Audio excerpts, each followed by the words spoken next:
Thank you, Donald, and good evening, everybody. Well, in half an hour's time, we're going to have Phil Bryant, the governor of Mississippi, here in the studio. He's a friend of President Trump's, and I'm going to ask him about Trump's successes and failures in his presidential term and what's coming up for the midterm elections in America in November. But before we do that, Michael Gove, Boris Johnson, the two most senior Conservative Brexiteers.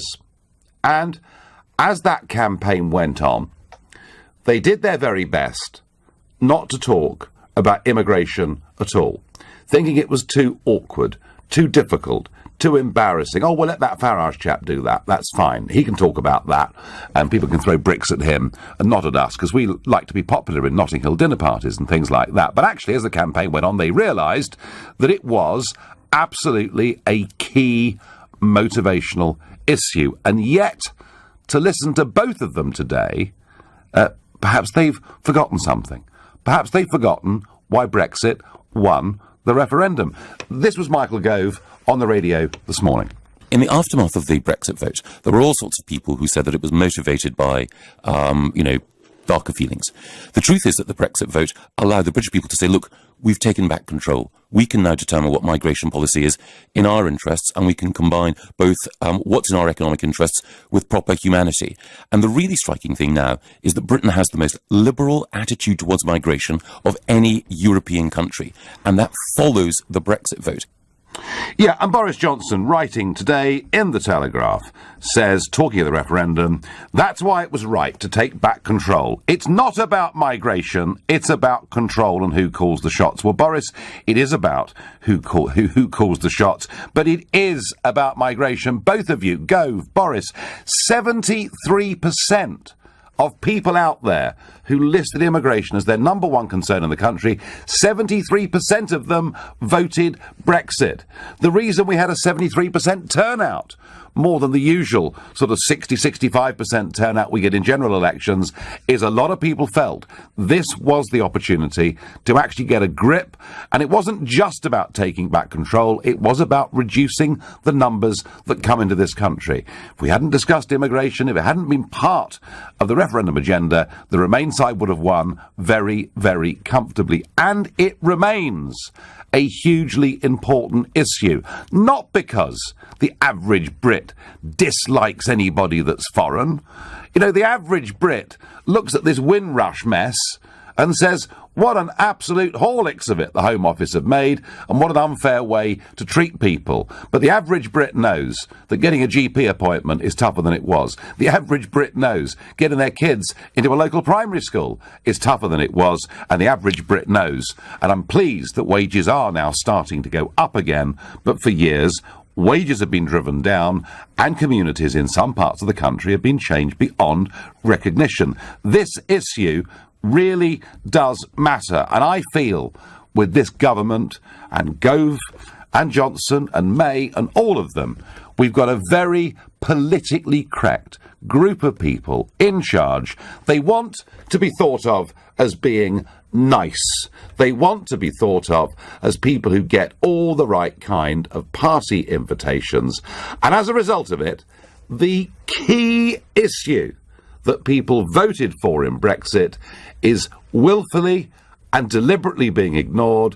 Boris does say that we should reduce the number of unskilled migrants coming into Britain, but doesn't even attempt to tell us how that could be done or when it is going to be done. They're not going to do a blooming thing unless they feel the public are angry.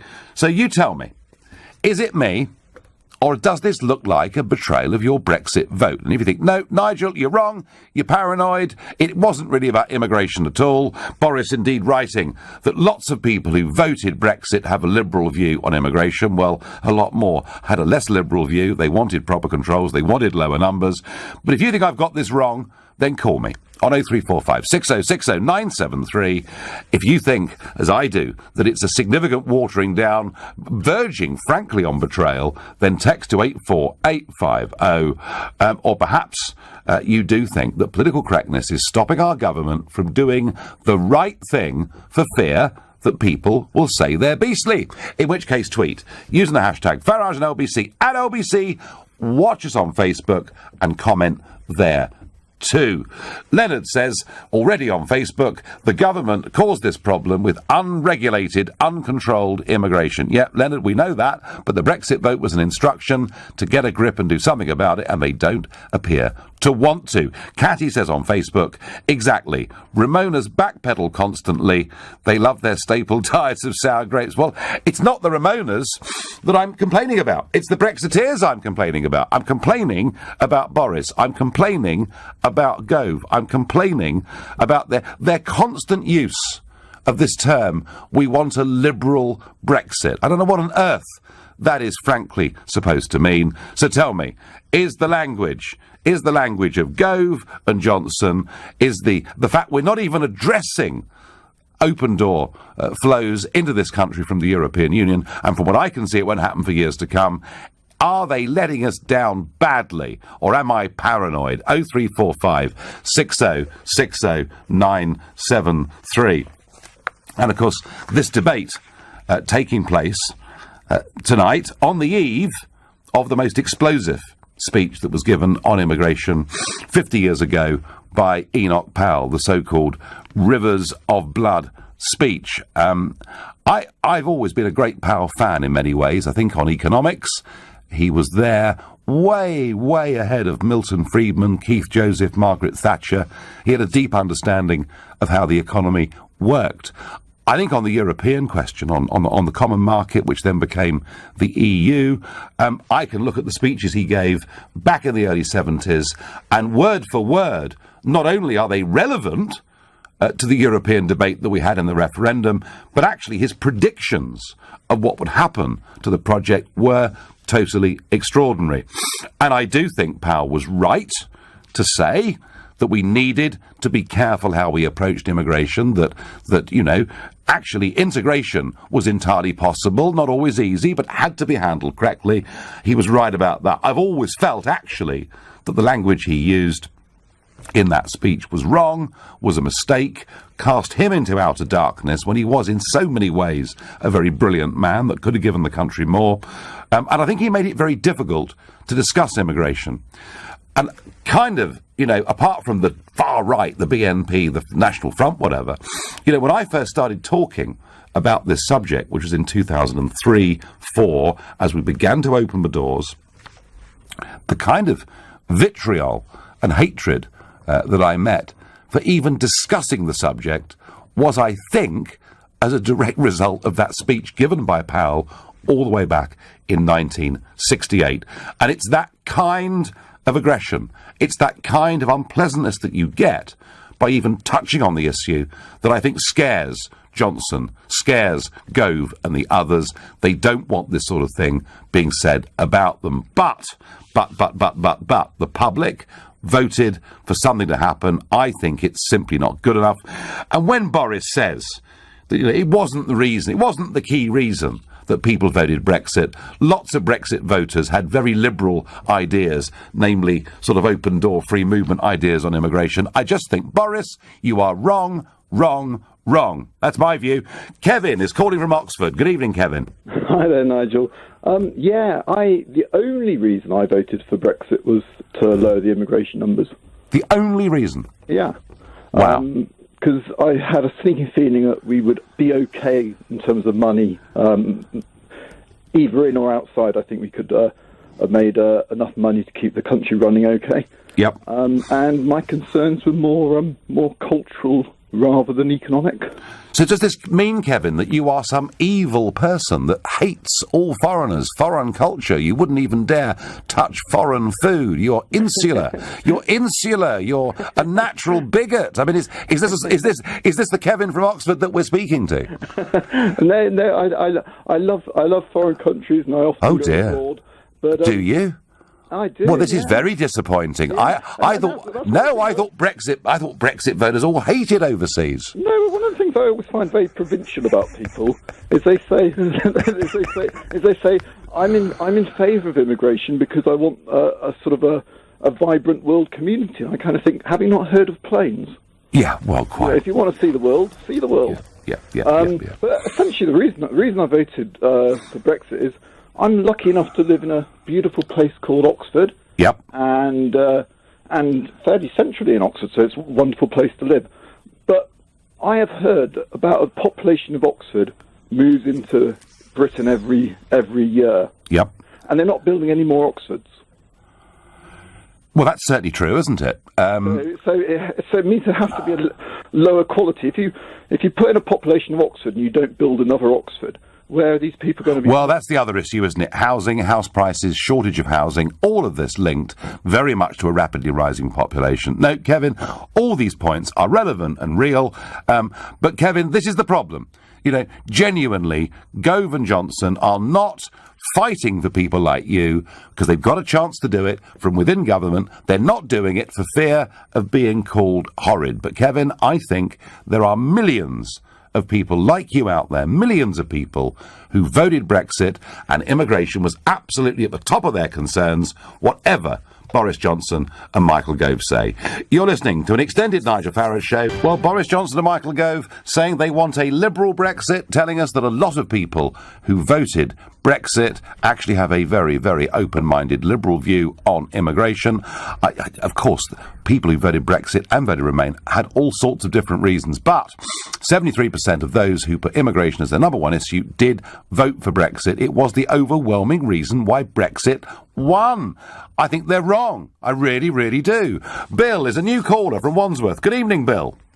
Hi, Nigel. The reason I'm calling is I think they got it right, actually, on this particular issue. Right. I do think there's a disproportionate fear about immigration. I live in London, and where, the greatest number of immigrants live.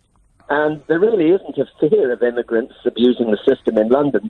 The fear tends to be in more rural areas where there are very few immigrants. The British that actually live amongst immigrants, I think, welcome them and feel that immigrants stimulate the economy. I mean, the NHS is often cited as a problem where immigration is increasing the problem with the NHS. But in fact, the NHS would be worse off without immigration because immigrants staff most of the NHS. Well, that's not quite true, Bill, but there are plenty of overseas. There are plenty of overseas people who work in the NHS, but there are millions of overseas people who are patients of the NHS. I mean, Bill, I would argue actually it's a disgrace in many cases, and forget Europe, think more broadly about Africa. It's a disgrace that we take so many highly trained people away from countries that probably need those skills very much more than we do, and we're not training our own. Bill, whether there's Bill, whether the fear that is there that you talk about is justified or not, would you accept that one of the main reasons people voted Brexit and Brexit won was because people wanted the numbers that coming into Britain to be reduced? Well, I think there's a concern about immigration. As you stated, the figure was 73% of people were concerned about immigration. But I think, what we're doing as Gove and Johnson have suggested is that we're getting control over those numbers and to ensure that the right sort of people come into Britain and that, we perhaps restrict people according to skills.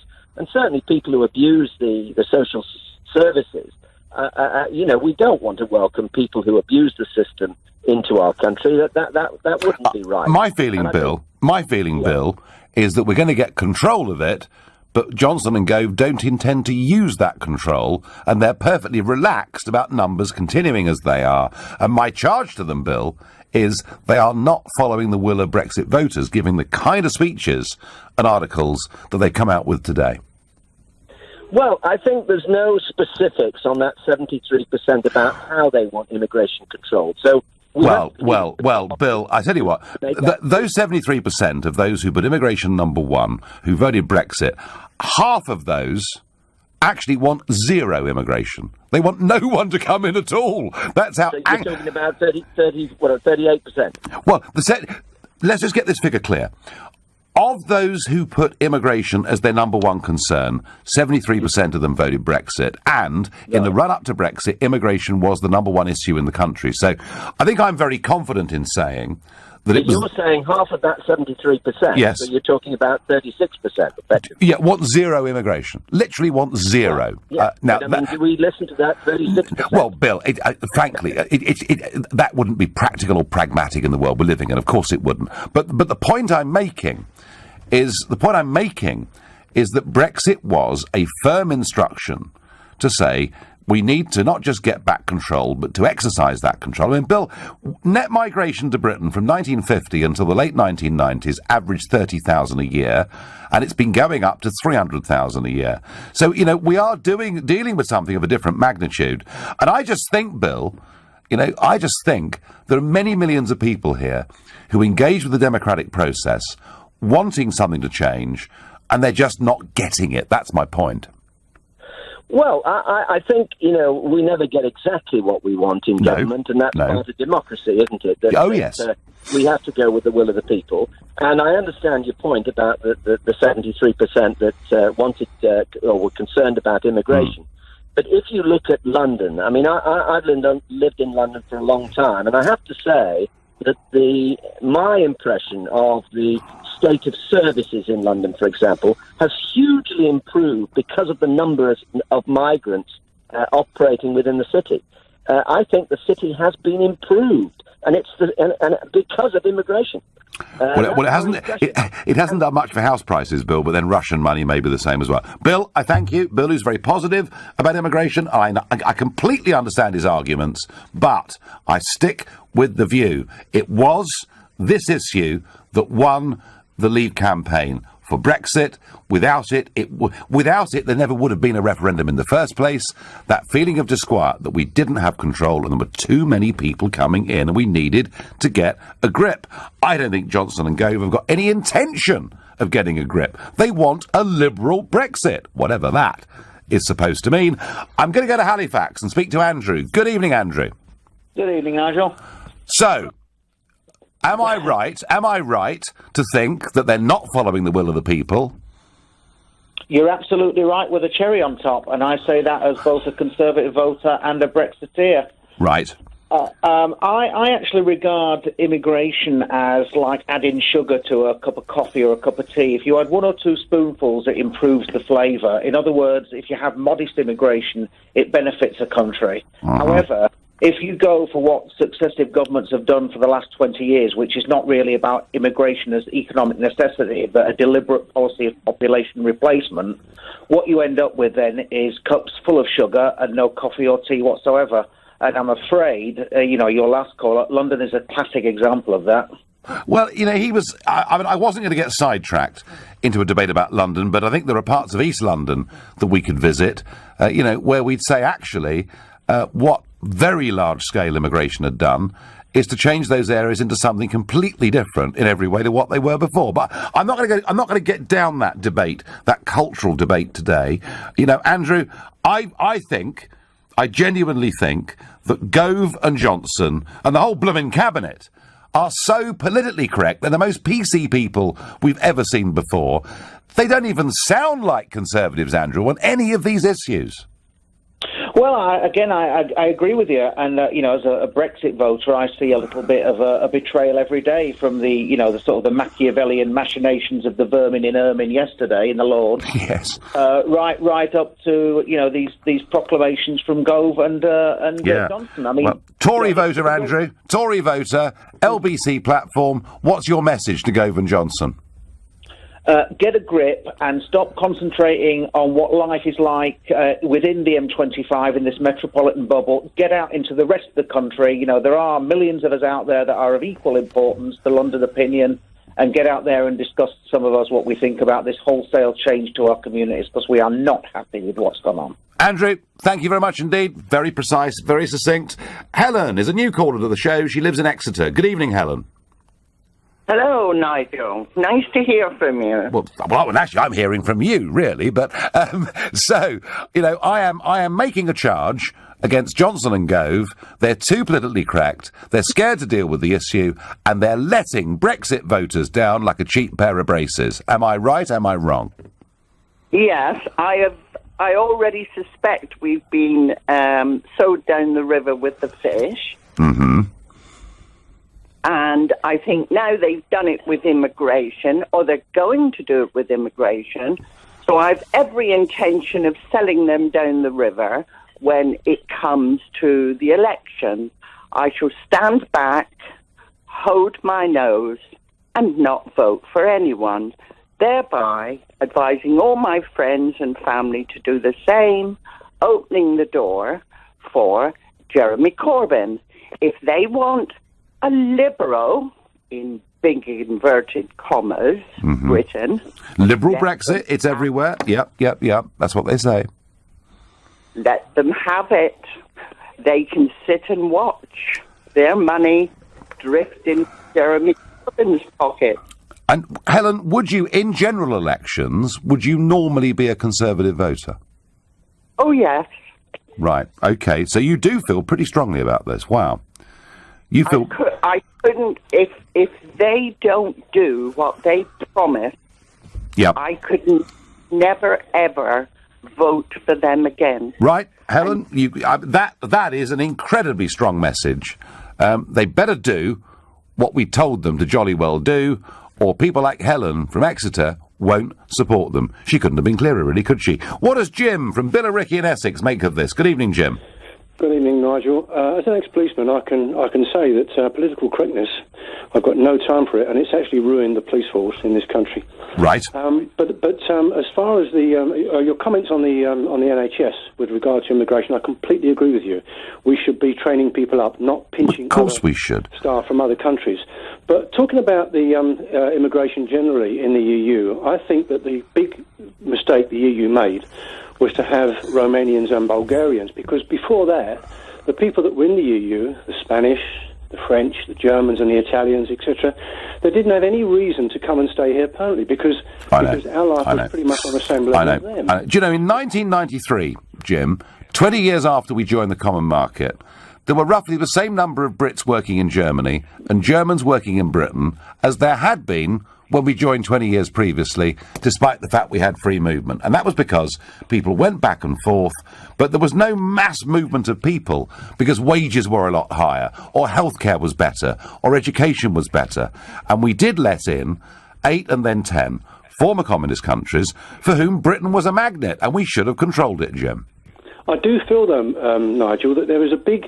I think the elephant in the room here, which is not being addressed, and with great respect to you, I don't think that you've addressed it too much either. Right. And that is this. I think, you will know the figures far more than me, but as I understand it, the amount that we have in this country as immigrants are from the East and from Asia. Yeah. Far outweigh the EU people. They are far more likely to stay permanently, whereas many of the EU people come here, earn money and go home afterwards. Well, do you know what, Jim? You know, if you look at Theresa's 6 years as Home Secretary, overseeing huge numbers of people coming into Britain, we haven't got a grip on EU migration, and we haven't got a grip on not EU migration either. And seeing the language from senior cabinet ministers today, you can tell it's a low priority. I thank you. Coming up, I'll be joined by one of Donald Trump's closest friends, the governor of Mississippi, Phil Bryant. You're listening to the Nigel Farage Show. Well, Michael Gove and Boris Johnson saying we want a liberal Brexit, and Boris saying that the referendum wasn't about migration, it was about control. Wrong, in my opinion. I think that they're letting people down very badly because of their political correctness and desire to be liked in London and invited to all the smart parties. That's what we're debating. But right now, I'm joined by one of Donald Trump's closest political friends, the governor of Mississippi, Phil Bryant. Hello, Phil. Nigel, so good to be back with you. This is our third It's our third go on LBC. Now, I know that you're a very dedicated, loyal supporter of the president. Love the man. And I know you're going to tell me some of the great things he's done. But let's face the facts.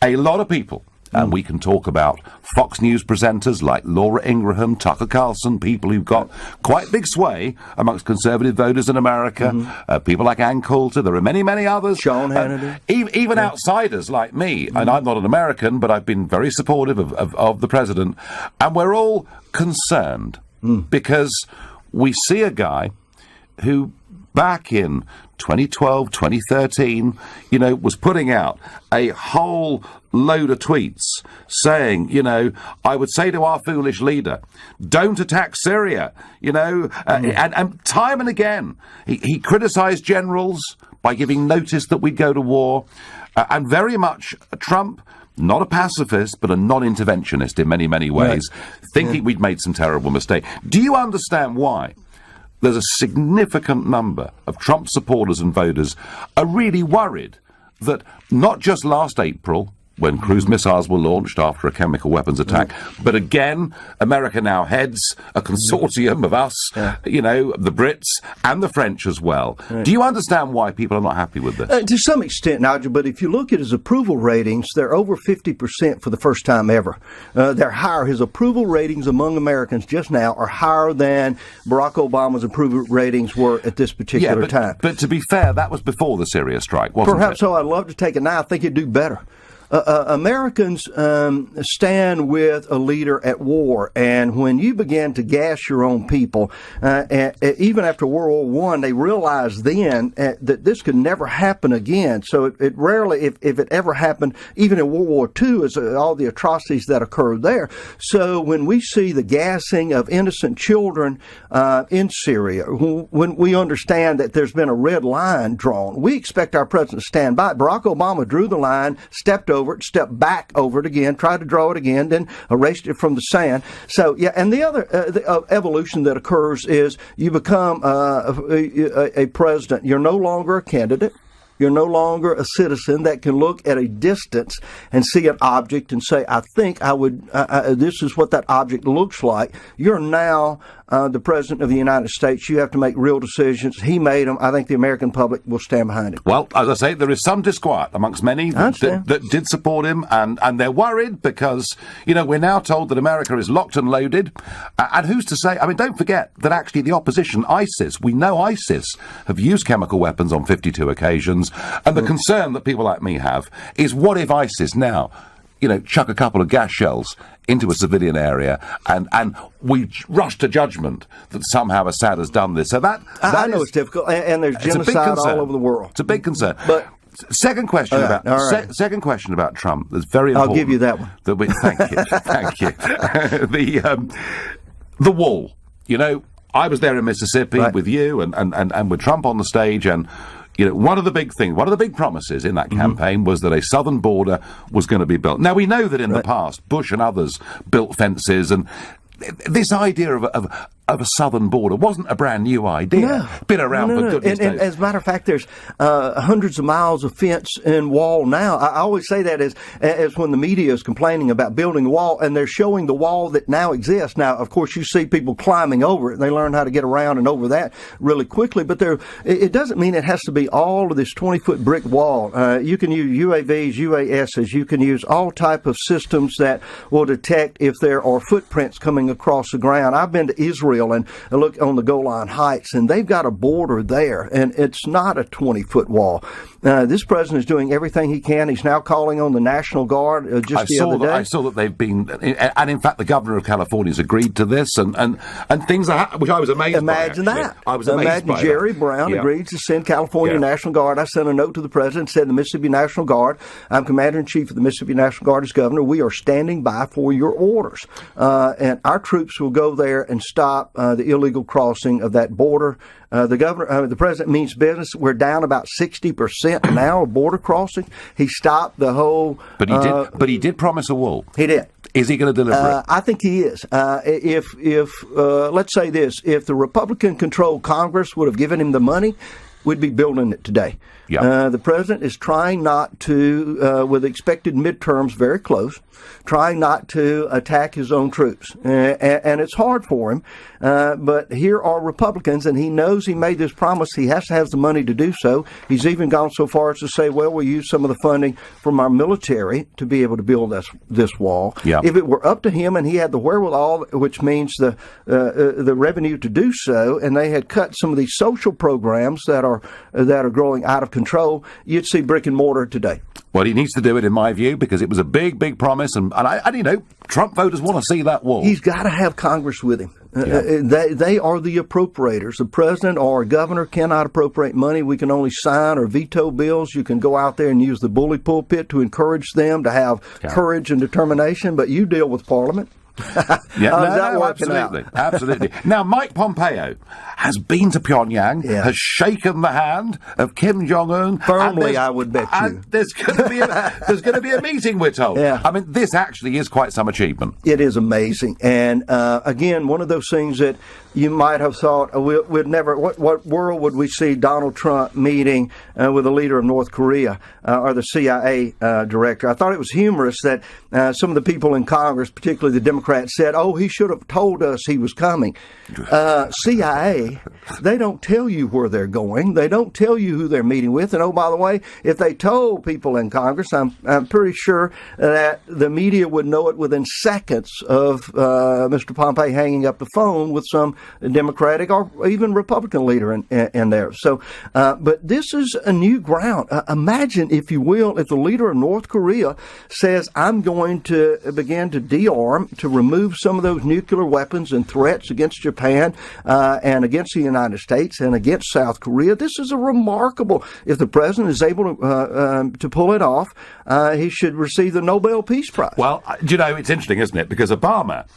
But, of course, remember that amongst the global elite, Obama was good and nice and wholesome, and Trump is horrible and nasty and nationalistic. But Obama got the Nobel Peace Prize not for what he'd done, but for what he might do. I can tell you, Governor Bryant, that and I've been critical of one or two things the president has done, but on this, I think, talking tough, I think encouraging the Chinese to put sanctions in place that have really mattered, and the Chinese do deserve some credit for this and for what's happening too. And I think you'll see that as the president reaches out to China with better trading relations, a better relationship with the leadership there. And so the president has a stick and carrot, and he's really good about it. And he carries a big stick, and people are beginning to respect and understand that. But you notice immediately once he gets that cooperation, it's a pivot, if you will, and it's the hand goes out. Then there's that shake. Yeah. And he's beginning. But if you look at President Reagan at Reykjavik, there's a wonderful book called Reagan at Reykjavik. And if this president has to walk away, he will do so. If he is there and Kim Jong-il says, these are conditions that we demand, President Trump is going to use the art of the deal and fold up, and you'll see him walk away. We're approaching a big moment. We really are. Now, it's interesting, isn't it, that Trump has been he's been to Saudi Arabia, he's been all over the world, but he hasn't yet been to the United Kingdom. I know. When's this visit going to happen? We're working on it. You get dates. Sometimes I hear, June. And so I'll reach out to the White House and I go, no, we haven't made the date known yet. Yeah. But I have encouraged him to be here. I've been here all week. I chair the Royal Commonwealth Society in Mississippi for the United States of America. I've been to the Commonwealth meetings all week. He has so many friends here, not only here, but around the Commonwealth and 53 other countries. No, I'm curious. This is very curious, Governor Bryant, because, it is Commonwealth Week. In fact, travelling here tonight, myself, most of the roads in central London are closed because there are 52 other governments here. So America linking up in some way or cooperating with the Commonwealth. Interesting concept. It has been exciting, and I was here almost 2 years ago, and we started talking about the Commonwealth, and I found out more about it, and they said, do you know anybody in New York? I said, I know a lot of people in New York. Why? And they said, well, maybe we'd start a Commonwealth Society in New York. I said, no, let's do it in Jackson, Mississippi. So now I've got Governor Mary Fallon is on the board, Governor LePage of Maine is on the board, Anita Perry, who is Rick Perry's wonderful wife, is on the board, and I've met with David Rockefeller. We're going to reach back out to David. So we think we're going to have Churchill would be very happy, wouldn't he? Yeah, he would be. Churchill didn't talk about the Commonwealth in later years. He talked about the English-speaking peoples of the world because he didn't want to exclude the Americans. And of course, he was half American. He'd be very pleased to see Americans getting involved with this. And of course, finally, we have a royal wedding coming up. And I guess an American involved in that, I think. Another event that's kind of bringing our countries close together. Right. Governor Bryant, thanks for coming to see us. Thank you, Come and see Nigel. us again Thank soon. you for what you do. Will do. Thanks very much Thank indeed. You're listening to the Nigel Farage Show exclusively on LBC. On Twitter, the American chap being interviewed on @LBC by Nigel Farage has a fabulous accent. Well, yeah, that was a Mississippi accent you were hearing. But back to our topic of debate. Boris Johnson and Michael Gove are talking about a liberal Brexit, and they're saying basically a lot of people who voted Leave had very relaxed views on immigration. Well, I'm really sorry, chaps, but actually, the vast majority of people who voted Leave wanted not just to take back control of our borders, but actually to use that control to radically reduce the net migration figures coming into this country. I also get on Twitter, I live in a rural area, and I'm fed up with seeing our countryside plastered with new houses because of the 300,000 plus net migration figure. Foreign visitors love the British culture and love our accents. I'm not sure that's the reason really they come. I reckon we could squeeze in at least another 10 million migrants into the UK if every homeowner rented out their garden shed to them. We wouldn't even have a housing crisis. Of course, the problem comes with deciding who we let in. The highly skilled or labourers, says John on Twitter. John, you know, Boris today did pay lip service to, we don't need so many unskilled people, but he hasn't presented a plan, and I don't think, given the overall language they're using, they frankly intend to do anything about it at all. That is my view, and that's not what people voted for. They want a bit of action. Harry is calling from Camden. Good evening, Harry. Hi, Nigel. It's a pleasure. I have been waiting to speak to you for months. Well, I tell you what, Harry, you've obviously kept dialing away. You're on LBC. The floor is yours. Right. I'm 53. I'm a company director, a small company. We make geometric stairs. Nigel, I emigrated to Denmark. I'm half Danish and half Greek. And I speak to both families in both those countries regularly. So I know the state of both countries. Mm-hmm. Denmark's put up a border now with Germany again to sort of control migrants and things. The problem is we don't... In Denmark, what they do is, I worked at Statoil for 2 years, and I worked at a Red Cross centre for 18 months before coming back. Okay. And what they do there is you cannot work unless you learn the language to a certain level. That's it, full stop, because you cannot assimilate, you cannot... Which actually, Harry, seems perfectly reasonable, doesn't it? Well, it's ridiculous. It's ridiculous if it's done any other way, because here, I mean, I think the problem is there isn't that. So we've got a lot of... I work in sites all over London and Kensington and Surrey, and all these sorts of places. And basically, every nationality is there across the world, never mind Europe alone. Everyone gets on, even Russians and Poles, you know? The problem isn't people, it's governments. Harry, tell me, were you a Brexit voter? Absolutely, and I've never voted for a political party and never voted apart from that vote. Yeah, you see, there you go. Now, you are, this is exactly the call I want. And how strong a motive for you going out and doing this on Brexit Day, how strong a motive was getting back control of our borders so that we could cut the numbers of people coming into Britain? As a Greek Dane, as someone who's born in Highgate, more pro-Europe than anyone I know. But the way we're doing it is anti-Europe. It's Interesting. Bad. It's going to be bad for all the people in Europe. Interesting. And I voted 100% purely on immigration, even though I'm half Greek and Danish. Are you listening, Boris?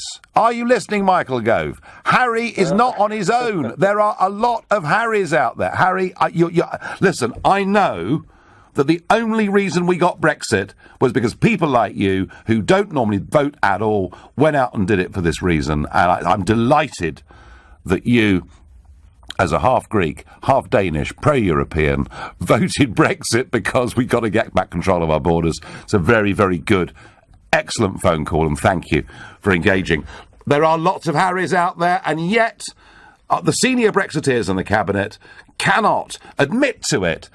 Frankly, for reasons of political correctness, they don't want to take on this issue. It's too awkward, too embarrassing, too difficult. They might not get invited to the right Notting Hill parties. I promise you, I really believe that is what this is all about. Mark is calling from Palmer's Green. Good evening, Mark. Oh, good evening, Nigel. I remember having a conversation with my father in the late 90s about UKIP, and I said to him, what is this UKIP party all about? And he said, well... It's a question mark I asked for years as well, but go on. There you go. There you go. No, he said, I said, what's all this all about? And he said, just wait and see what's coming down the line. So I sort of forgot about it. Anyway, a few years later, 2003, I'm a sort of a general builder, mainly electrical work.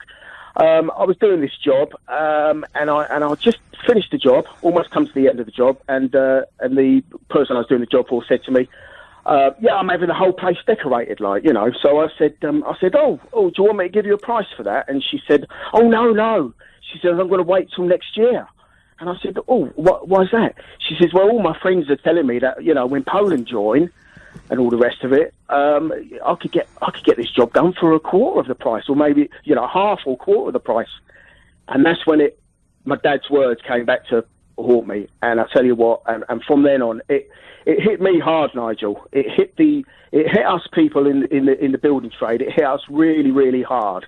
Yes. The non-EU immigration never affected me. Or any of my friends, that never affected me because, you know, those people were working in Indian restaurants, you know, the Asian community and what have you. But when Eastern Europe, Poland, Romania, and Bulgaria, when they joined, it flooded the building, the construction industry. It flooded it. And they were just undercutting all of us. I mean, Mark, the way this was handled was crazy. You know, Blair opened the doors. He didn't need to do it the way he did it, but he did it. He gave them full EU citizens' rights automatically. Of course, the PC Tory party supported all of it, never opposed any of it. And, Mark, it was mad. It was absolutely mad. You know, we should have had controls on this stuff, and we didn't. It was crazy.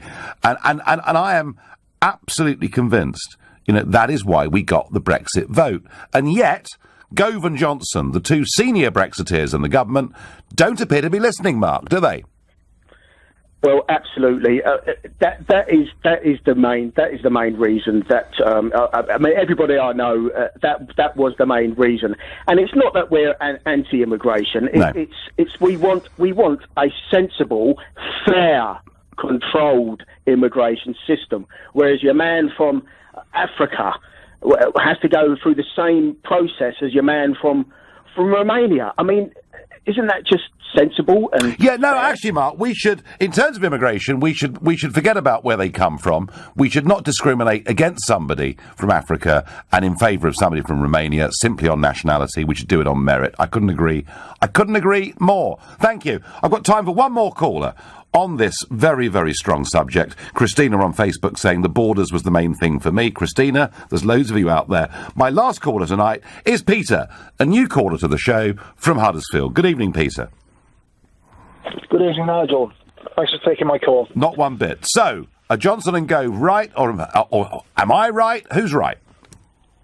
I think they know that you are entirely right. The fact is, anyone with any interest in politics at all knows that the majority of people, the vast majority of people in this country, have a perfectly legitimate concern about the levels of immigration that have taken place into this country over recent decades. Yes, it is. And Peter, you're right. It is a legitimate concern, isn't it? The idea that because you're concerned about immigration means you hate all foreigners and you're some appalling, horrible bigot. It's just utter nonsense, isn't it? Absolutely. Basically, what the Conservatives have done is covered all bases. They've got some of them, I think maybe they've nominated Gove and Johnson to take this line. They campaigned for leave, but they were deliberately vague about the things they said. And now they're looking to betray the British people. I would ask one question. Had the Remain side won by one single vote, how many concessions would there have been to the Leave campaign? None. How much would they have taken into account the wishes of They wouldn't have given a damn what we thought, Exactly. Peter, because we are the great unwashed, we are the peasants, we are pig ignorant, and we're nasty and horrible. And Peter, people like you and me should not be invited to smart dinner parties in Notting Hill. But I tell you what, both Boris and Gove will be by calling for this liberal Brexit. Peter, I thank you very much for your call. Lastly, Facebook, Luke says, my wife is Kenyan. We both voted Brexit because of immigration and sovereignty. This argument will not go away. You've been listening to The Nigel Farage Show.